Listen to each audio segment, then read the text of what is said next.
Muy buenos días. Se abre la audiencia en vista pública en el expediente 2604 del presente año, formado por apelación directa de sentencia en amparo, promovido por el Registro Nacional de las Personas contra la Sala Quinta de la Corte de Apelaciones del Ramo Civil y Mercantil. La señora Secretaria General Adjunta de la Corte dará lectura a la parte conducente de las consideraciones y a la parte resolutiva del fallo apelado y efectuará las advertencias reglamentarias de la presente audiencia. Queda en el uso de la palabra la abogada secretaria de la Corte. Gracias. Es acto reclamado en el presente amparo la sentencia del 21 de abril del 2016 en la que la sala recurrida declaró con lugar el recurso de apelación y como consecuencia revocó la del 5 de octubre del 2015 emitida por el Juzgado 14º de Primera Instancia Civil del Departamento de Guatemala, en la que se había declarado con lugar la excepción de incompetencia dentro del juicio ejecutivo promovido por cargo expreso Sociedad Anónima contra el Registro Nacional de las Personas. La Corte Suprema de Justicia, Cámara de Amparo y Antejuicio, en su sentencia de fecha 25 de abril del 2017, consideró: esta Cámara estima necesario traer a colación lo considerado por la Sala. Quienes juzgamos en esta instancia consignamos las siguientes apreciaciones. El apelante tiene razón cuando señala que el juez Acuo le dio valor probatorio a las pruebas que el RENAP omitió proponer en la etapa respectiva. En el caso que se examina, resulta que el ejecutado al oponerse ofreció la prueba relacionada en memorial de fecha 8 de junio del 2015. Empero, tras haberle sido notificada la resolución de fecha 31 de julio y 20 de agosto del 2015 respectivamente, por las cuales se decretó la apertura a prueba del juicio ejecutivo de mérito, el ejecutado no cumplió con la carga procesal de proponer medios de prueba. Como consecuencia de lo anterior, el juez estaba impedido procesalmente para valorar prueba alguna de parte del ejecutado, pues en realidad ésta no lo propuso, ni el juez emitió resolución alguna que la haya admitido y diligenciado. De la transcripción anterior, se evidencia que la sala se fundamentó en el hecho que el juez Acuo no podía tomar en cuenta los medios de prueba que únicamente fueron ofrecidos por el amparista, pues en el momento procesal oportuno, él mismo no los propuso. Sobre este particular, esta Cámara estima que lo considerado en el acto reclamado se encuentra ajustado a derecho, pues conviene hacer mención que la incorporación para su valoración de medios de prueba debe cumplir con determinadas fases, las cuales deben ser observadas en su totalidad sin que resulte viable la omisión de alguna de ellas. En este sentido, las partes procesales están en la obligación de ofrecer sus medios probatorios en su escrito inicial. Posteriormente, si el procedimiento prevé un periodo de prueba, en el mismo deben ser propuestos, con citación de la parte contraria, a efectos sean diligenciados y únicamente luego de cumplido con lo anterior, resulta procedente valorarlos. Por lo anterior, si en el proceso se abrió a prueba y esa resolución fue legalmente notificada al amparista, éste estaba en la obligación de proponer sus medios de prueba, por lo que al no hacerlo, el juez Acuo no podía conferirles valor probatorio. Por ende, acreditar los hechos que sustentaban la excepción hecha a valer. Por lo anterior se evidencia que hay falta de agravio en el presente amparo, pues no se establece que la sala haya vulnerado los derechos y garantías constitucionales del amparista. A pesar de la forma en la cual se resuelve, no se condenan costas al interponente ni se impone multa a la abogada patrocinante por actuar en defensa de los intereses del Estado. Con base en las anteriores consideraciones, el Tribunal de Primer Grado resolvió: deniega el amparo planteado por el Registro Nacional de las Personas, RENAP, contra la Sala Quinta de la Corte de Apelaciones del Ramo Civil y Mercantil. No se condenen costas al postulante ni impone multa a la abogada patrocinante por lo considerado. De conformidad con lo que establece el artículo 67 del Acuerdo 1-2013 de la Corte de Constitucionalidad, quien haga uso de la palabra en la presente audiencia deberá dirigirse directamente al tribunal, expresar sus alegaciones en forma oral, conforme el objeto de la vista pública previsto en el artículo 61 del referido acuerdo, y sin dar lectura a documentos, salvo que para ello se cuente con autorización previa del señor presidente. Concretarse al asunto planteado, ser breve, conciso y preciso en su exposición, no proferir expresiones irrespetuosas a las partes o a los miembros del tribunal. Y para la exposición de alegaciones, los intervinientes cuentan con un tiempo máximo de 15 minutos. Es todo, señor presidente. Muchas gracias, abogada secretaria. En tal virtud pueden hacer uso de la palabra el solicitante del amparo, apelante y requirente de la vista pública, Registro Nacional de las Personas, por medio de la mandataria especial judicial con representación Consuelo Edelmira Velázquez Reyes, quien actúa con el auxilio del abogado Álvaro Efraín Morales Carrillo, quien queda en el uso de la palabra. Gracias, señor presidente. Muy buenos días, honorables magistradas y magistrados, público presente, señora secretaria. Señor presidente, solicito su autorización para poder hacer uso de unas muy breves notas. Al lugar puede hacer uso, abogado.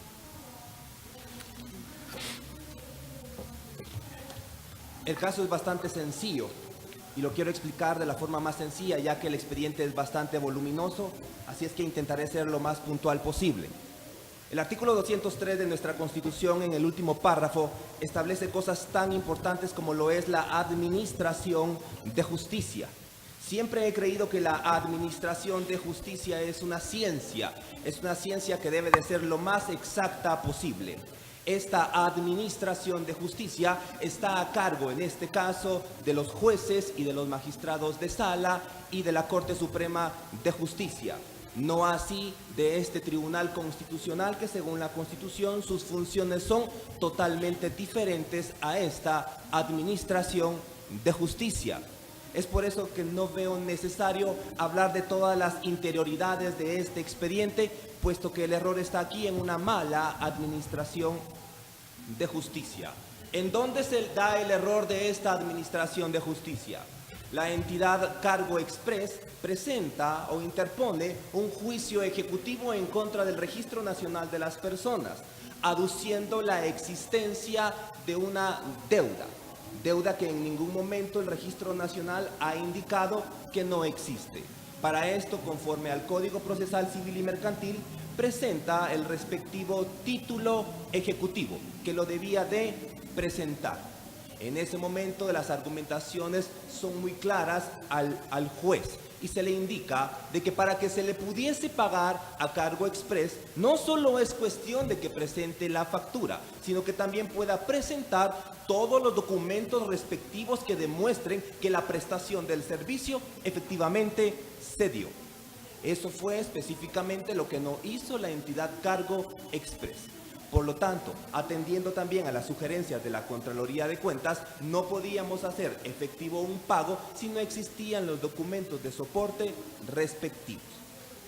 Aunado a esto, el juez comete una equivocación. Y dentro de la equivocación en la resolución, que la secretaria correctamente citaba, en la resolución indica que abre a prueba un incidente que no cabía porque no tiene ninguna relación con este juicio. De ahí, posteriormente, él viene y enmienda el procedimiento de conformidad con la ley del organismo judicial. Pero cuando enmienda el procedimiento, en la resolución indica de que únicamente queda sin valor el término los incidentes, pero no se percató de que la resolución tenía otra relación íntima con los incidentes. Por ejemplo, que había abierto el proceso del incidente al periodo de prueba de 8 días. Se advierten todas estas cosas, pero aún así dentro de esta administración de justicia no lo percata. Y da la impresión entonces que el juicio ejecutivo efectivamente se había abierto a prueba. Que es lo que hemos venido nosotros argumentando, que el juicio ejecutivo nunca se abrió a prueba, nunca se nos notificó. Posteriormente se presenta una nulidad, se presenta una apelación y de último se presenta un amparo. La Corte Suprema de Justicia presenta o emite su sentencia y en la sentencia indica que efectivamente todo lo que se venía dando se dio bien. El gran problema acá, señores magistrados, es que existen dos resoluciones Yo les pido que por favor ese expediente sea analizado, porque ahí es donde está el error. La resolución que le envían a los magistrados de la Corte Suprema de Justicia es una resolución en la que efectivamente enmiendan todo el procedimiento. Pero la que le notifican al RENAP es una totalmente diferente. Por lo tanto, tenemos dos resoluciones diferentes que dicen diferentes cosas. Y los magistrados de la Corte Suprema de Justicia únicamente se basaron en una resolución. Pues claro, aquella que habría a prueba el juicio ejecutivo y no aquella que habría a prueba el incidente. Ese es efectivamente el error, el que hemos venido advirtiendo. Entendemos que el expediente es bastante voluminoso y por eso es complicado. ¿Cuáles son entonces los derechos que se están acá vulnerando a nuestra representada? Es muy sencillo, señores magistrados. El artículo 12 de nuestra Constitución establece algo tan interesante como lo es el derecho de la defensa, una defensa que es inviolable. Y aunque la Constitución en una forma per se no indica el debido proceso, se da por sentado que debemos de respetar este debido proceso que está fundamentado en principios en nuestra Constitución. Yo quisiera citar el artículo 272 de nuestra Constitución en el inciso G, que tiene relación con este Tribunal Constitucional. El inciso G dice que son dentro de las funciones de la Corte de Constitucionalidad el poder compilar la doctrina legal, pero después de esto aparece una coma y dice, y también principios constitucionales. Es la única vez que yo encuentro en la Constitución la palabra principios. Siempre aparece derechos o garantías, pero la única vez que aparece la palabra principios. ¿Pero qué es un principio verdaderamente? Porque dice que tenemos que compilar los principios. Yo hago esta analogía un poco similar a la persona. Yo tengo principios como la puntualidad, como la honestidad, como decir la verdad. Y si no tengo esos principios, difícilmente, aunque tenga un título universitario, puedo valer algo. Algo así es la justicia. La justicia descansa en principios, principios que debemos de compilar, principios que le dan vida y sustento a las sentencias. En este caso se está violentando un principio fundamental, el debido proceso. El debido proceso no nace con la Constitución de 1985. El debido proceso no nace con el artículo 16 de la Ley del Organismo Judicial. No nace con eso. Viene de mucho tiempo atrás. Yo en los pocos minutos que tengo, únicamente quiero hacer una muy breve reflexión. El considerando de nuestra, la parte del preámbulo de nuestra Constitución indica cuál es la función por la que realmente nace nuestra Constitución. Y dice, y es para la consolidación del régimen de legalidad, de seguridad, de justicia, de igualdad, de libertad. Pero dice algo muy importante, inspirado en nuestros antepasados. Yo habré de entender entonces que nuestros principios no devienen de 1985, sino devienen por lo menos de 1824, que es nuestra primera Constitución. Y desde ahí estaba el principio al debido proceso. Este principio al debido proceso es el que alegamos que se está vulnerando, pero se está vulnerando por una palabra, por un error, porque se dio una mala administración de justicia, dígase de un secretario, dígase de un oficial o del mismo juez. Pero este error lo hemos venido cargando en resolución tras resolución tras resolución.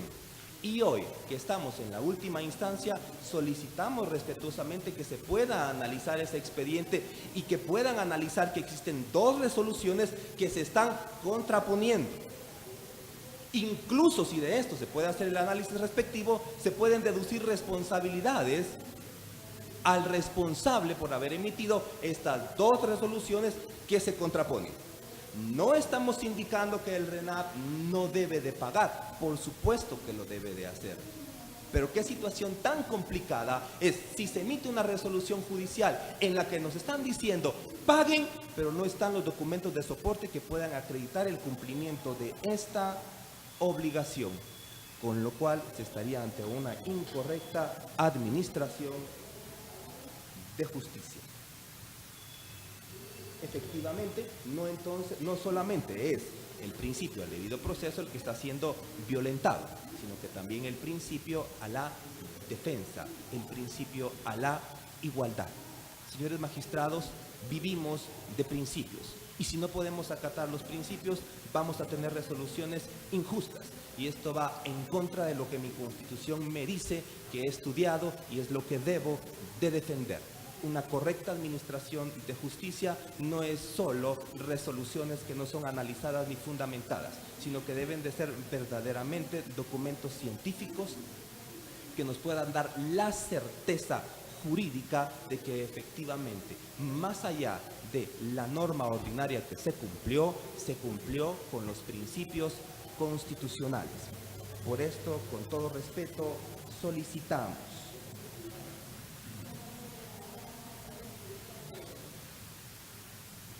pues que sea declarado con lugar el recurso de apelación. Eso es lo principal que estamos pidiendo. Y como consecuencia de fondo, que pueda ser enmendada esta sentencia emitida por la Corte Suprema de Justicia en la que se nos deniega el amparo. Y de creerlo oportuno, el expediente sea remitido a la judicatura que corresponda para lo que conforme a derecho sea lo correcto. Gracias por su tiempo. Muchas gracias, abogado Gordillo, abogado Morales Carrillo. Continúa la audiencia con la intervención del Ministerio Público a través de la Fiscalía de Asuntos Constitucionales, Amparos y Exhibición Personal por medio del agente fiscal Luis Antonio Gordillo Bosque, quien actúa con su propio auxilio y quien queda en el uso de la palabra. Honorable señor presidente, honorables magistradas y magistrados de la Corte de Constitucionalidad, secretaria general, abogado y notaria de esta sala de vista, tengan todos ustedes muy buenos días. Solicito autorización del honorable presidente para tener a la vista el expediente de la acción constitucional de amparo para poder dar lectura a ciertas partes conducentes. Al lugar puede hacerlo. Gracias. La Fiscalía de Sección de Asuntos Constitucionales, Amparos y Exhibición Personal del Ministerio Público considera que para que la acción constitucional de amparo sea viable y procedente deben de conceder ciertos presupuestos de procedencia, entre los cuales tenemos que por la naturaleza subsidiaria y extraordinaria de la acción instada, se deben de agotar las vías y recursos ordinarios. Y después de haber agotado las vías y recursos ordinarios, si después de haber sido intentados todavía subsiste el agravio, entonces queda expedita la vía constitucional. De la lectura de las actuaciones de la acción constitucional de amparo, se logró determinar que las partes celebraron un contrato administrativo, que en ese contrato administrativo, en la cláusula 18ª, que tiene relación a las controversias entre las partes, en la cual indica: las controversias que surjan relativas al incumplimiento, interpretación, aplicación y efectos de este contrato se resolverán con carácter conciliatorio y en caso de no llegarse a un acuerdo se someterán a la jurisdicción del Tribunal de lo Contencioso. Considera esta Fiscalía que si surgieron controversias entre las partes se tuvieron que haber solucionado de manera conciliatoria según lo pactado. Si no llegaron a un acuerdo, se tuvo que haber seguido en la vía de lo contencioso administrativo. Posteriormente, debieron de haber buscado la acción constitucional de amparo, pero debía de haber existido la resolución de que cause agravio. Al no haber agotado estas vías que entre las mismas partes se pactaron, considera esta Fiscalía que acudieron prematuramente a la vía constitucional de amparo, no cumpliendo con el requisito de procedencia de la definitividad. Y por ser la acción constitucional de amparo prematura, con todo respeto, esta Fiscalía solicita a las honorables magistradas y magistrados de la Corte de Constitucionalidad que al ser conocido el recurso de apelación, el mismo sea declarado sin lugar. Se confirme la se confirme la sentencia de grado y en consecuencia se deniegue la acción constitucional de amparo. Muchas gracias. Muchas gracias, abogado Gordillo Bosque. Se clausura la presente audiencia. Buen día.